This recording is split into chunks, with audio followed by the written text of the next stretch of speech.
Hai teman-teman, kali ini saya Arif Ahmad dan Aulia Regita akan sedikit ngejelasin ke kalian tentang sistematika proses humas. Kita kasih tahu nih sedikit apa itu humas dan gimana sih sistematika proses humas itu. Definisi humas menurut Onong Ucana Effendi, hubungan masyarakat adalah komunikasi dua arah antara organisasi dengan publik secara timbal balik dalam rangka mendukung fungsi dan tujuan manajemen dengan meningkatkan pembinaan kerjasama dan pemenuhan kepentingan bersama. Tahap atau kegiatan sistematika proses humas. Ada 4 tahap atau kegiatan sistematika proses humas. Antara lain, yang pertama yaitu penelitian. Penelitian merupakan tahap pertama dalam sistematika kegiatan humas. Yang dimaksud dengan penelitian di sini adalah pengumpulan data dan pengkajian data. Selain itu, praktisi public relations mempelajari dan membaca terus pengertian, opini, sikap, dan perilaku mereka yang berkepentingan yang terpengaruh oleh sikap dan tindakan perusahaan. 2. Perencanaan. Perencanaan sebagai tahap kedua dalam kegiatan humas. Pada tahap perencanaan, praktisi public relations perlu terlebih dahulu menginventarisasi masalah untuk selanjutnya mengkorelasikan aspek yang satu dengan aspek lainnya, sehingga dalam tahap pelaksanaannya, masalah-masalah yang menghambat tujuan dapat diatasi. Tahap ini memerlukan pemikiran yang matang karena tahap inilah yang menentukan keberhasilan pada tahap operasionalisasinya. Ketiga yaitu penggiatan atau pelaksanaan. Tahap penggiatan adalah pelaksanaan secara aktif rencana yang telah disusun berdasarkan data faktual yang telah dikerjakan pada tahap-tahap sebelumnya. Penggiatan harus dikaitkan dengan goals dan objektivitas yang spesifik, kemana cita perusahaan akan diarahkan. Pada tahap penggiatan atau pelaksanaan ini, komunikasi banyak dilakukan. 4. Penilaian. Penilaian merupakan tahap akhir dari proses public relation. Penilaian berfungsi mengkaji pelaksanaan suatu rencana yang terdiri atas program-program yang dalam penyusunannya ditunjang oleh hasil penelitian yang dilakukan secara seksama. Pada tahap penelitian ini ditelaah apakah pelaksanaannya telah sesuai dengan rencana.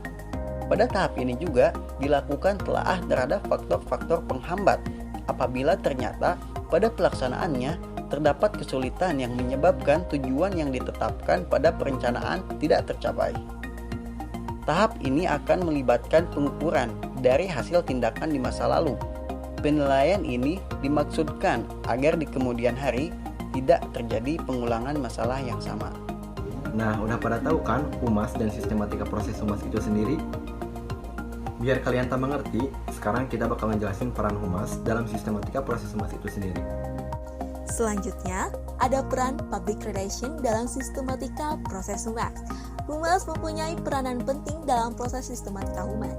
Humas memiliki fungsi mewakili publik kepada manajemen dan manajemen kepada publik, sehingga tercipta arus komunikasi dua arah, baik informasi maupun administrasi. Humas harus mampu bertindak sebagai pemberi data dan informasi untuk mencegah adanya kesalahan informasi, membangun hubungan masyarakat yang baik, dan berupaya menyebarluaskan atau mempublikasikan kegiatan kerja kepada masyarakat. Untuk memberikan informasi kepada masyarakat, tentu pemerintah juga harus memberikan tugas kepada humas sesuai dengan fungsi humas itu sendiri. Humas merupakan fungsi manajemen yang membantu, menciptakan dan saling memelihara alur komunikasi serta kerjasama suatu organisasi atau perusahaan. Humas sangat berperan bagi perusahaan dalam menjalin hubungan yang baik serta menyampaikan informasi, opini, ide, pengetahuan kepada publik secara dua arah. Komunikasi dua arah merupakan tuntunan seorang humas agar dapat mengubah sikap, pendapat, dan perilaku kelompok atau perorangan agar sesuai dengan tujuan institusi yang diwakilinya. Secara umum, tidaklah perlu mempunyai keahlian akademis, namun perlu untuk mewakili atribut yakni kemampuan berkomunikasi, kemampuan berorganisasi, kemampuan bergaul dengan banyak orang, mempunyai integritas tinggi, mempunyai imajinasi diri, dan niat untuk mengembangkan wawasan. Menurut Mulyana, tahun 2004 pada halaman 78.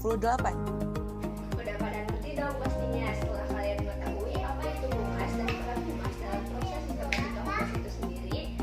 Nah, kalau kalian masih bingung, kita kasih cuplikan newscast and study hasilnya ya. Use case dalam kegiatan perusahaan atau kelembagaan. Studi kasus.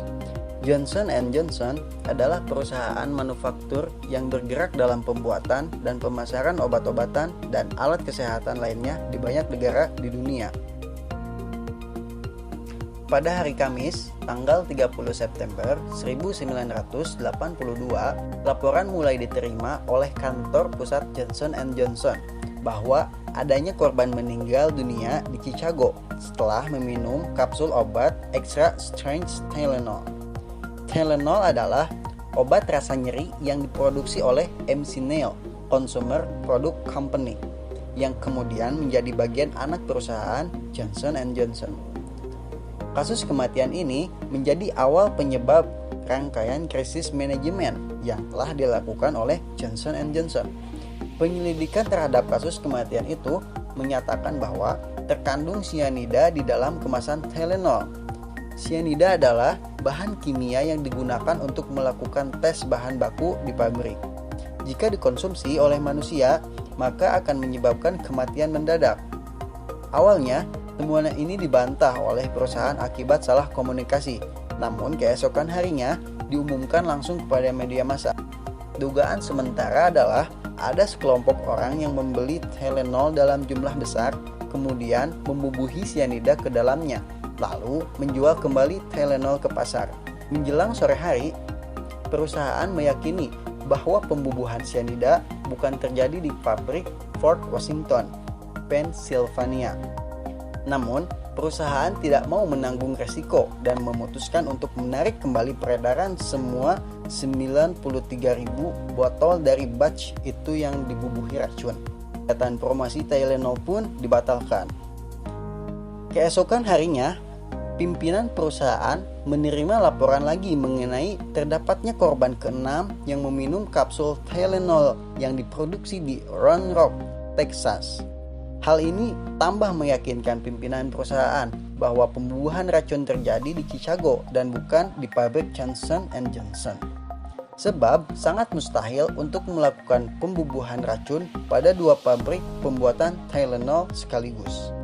Jika terjadi studi kasus seperti itu, maka harus dilakukan analisis studi kasus seperti berikut. Analisis studi kasus berdasarkan peran di atas, praktisi PR atau Humas dari perusahaan Johnson & Johnson sangat berperan penting dalam menjaga dan mempertahankan citra baik perusahaan supaya dapat dipercaya sebagai salah satu perusahaan dalam bidang produsen peralatan medis, farmasi, dan barang konsumen dalam kemasan yang terpercaya dan bisa diandalkan oleh masyarakat.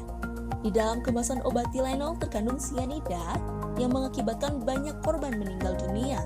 Dari timbulnya masalah ini, pastinya akan mengganggu kelangsungan kegiatan perusahaan Johnson & Johnson baik secara intern dan ekstern perusahaan. Berikut adalah masalah-masalah yang memiliki peluang besar yang akan timbul, yaitu 1. Munculnya berita negatif dan menyudutkan perusahaan Johnson & Johnson yang diberitakan di media massa.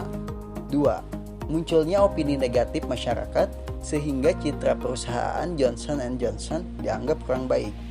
3. Hilangnya kepercayaan antara sesama sivitas perusahaan Johnson & Johnson sehingga keadaan dalam perusahaan tidak harmonis.